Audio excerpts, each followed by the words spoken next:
have the unboxing out of the way, let's talk about the Apple Watch Ultra. This is a new introduction from Apple that was rumored for a little while before it was announced on stage, and all I can say about this is that do not buy it if you don't need it. Don't! I'm just kidding, of course. Splurge on yourself, you deserve it.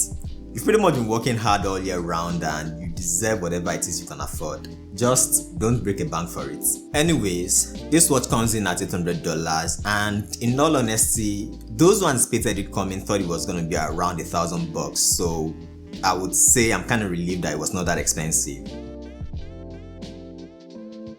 It comes with a 49mm case size made with aerospace grade titanium, which makes it rugged and corrosion resistant. It also has raised edges to protect the flat sapphire front crystal from edge impacts and this protruding bulge where the crown is located at. The watch features an action button that can be customized for any shortcuts action that you desire, and a digital crown with larger diameter and coarser groove. There's also an 86 decibel siren to attract attention in case of emergency where you're probably lost in the woods.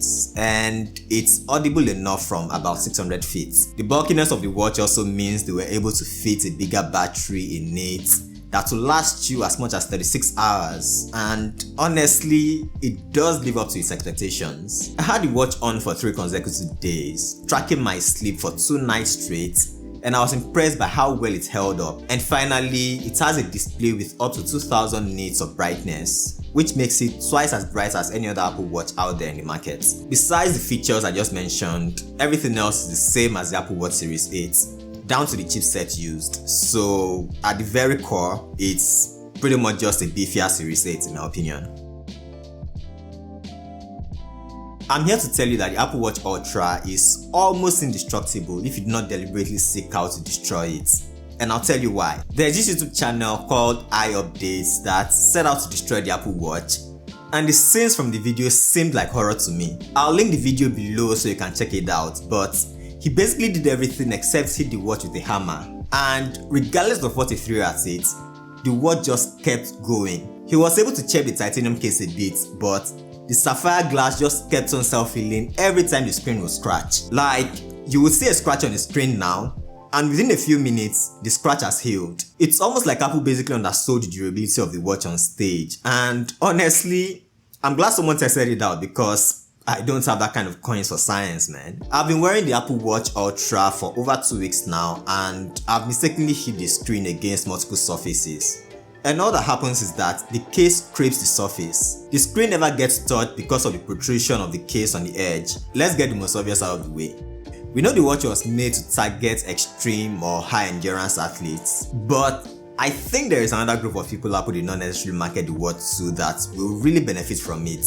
And this group is made of clumsy people who easily break things. Just hear me out. I know the watch is expensive, but if you break the screen of a Series 8 watch without Apple Care, for you to get it fixed, you're looking at basically the price of another Apple Watch. Hey, don't say I didn't put you on, cause I'm telling you this watch is basically indestructible. By the way, if you're getting any sort of value from this video, please consider liking and subscribing to the channel. Thanks. Now, back to our video. With all I've said so far, you would think the watch has no flaws, but that's simply not true. And I have a few complaints here and there. First is with the clickiness of the crown. I was kind of hoping the new crown would have a more satisfying click, but it just doesn't. To me, it just doesn't have enough travel when you click on it, and it's kind of reminiscent of the clickiness of the butterfly keyboard from Apple. I would even go as far as saying the crown on the Apple Watch Series 7, which I own, has a more satisfying clickiness than that on the Ultra. My second gripe with the watch is with the rotation of the crown and how it rubs against the back of my wrist, which makes it less smooth when it's on my wrist and I'm rotating it. At this point, it might seem as if I'm nitpicking, but hey, if you're spending as much as $800 on a smartwatch, I'd expect not to have to worry about something like that. A third gripe would be with the band I chose, and this is something that can be easily resolved by me just switching out the bands, but I would include it anyways. I've always used the straps that have Velcro on them, which offers an easy strap-on and removal, even in the dark.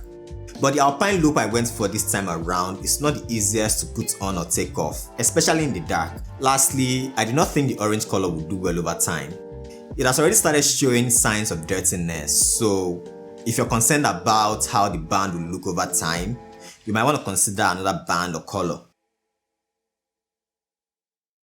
The Apple Watch Ultra turned out to be everything I didn't realize I wanted and more.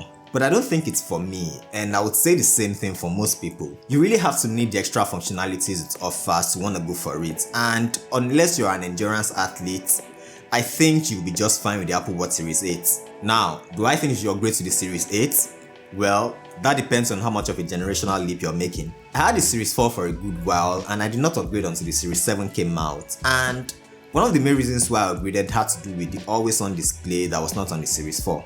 At its core, it's just a wristwatch, and all I want from a wristwatch for the most part is the ability to glance at it and see the time, as opposed to having to twist my wrist to wake up the display. The cherry on the cake for me was a slightly bigger display the Series 7 had compared to the ones before it. Right now, the Series 7 serves my needs just fine, and I'll be holding on to it for another year or two until maybe there's a radical redesign. I also think I'm really loving the edge-to-edge display it has, which is the same as the one on the Series 8.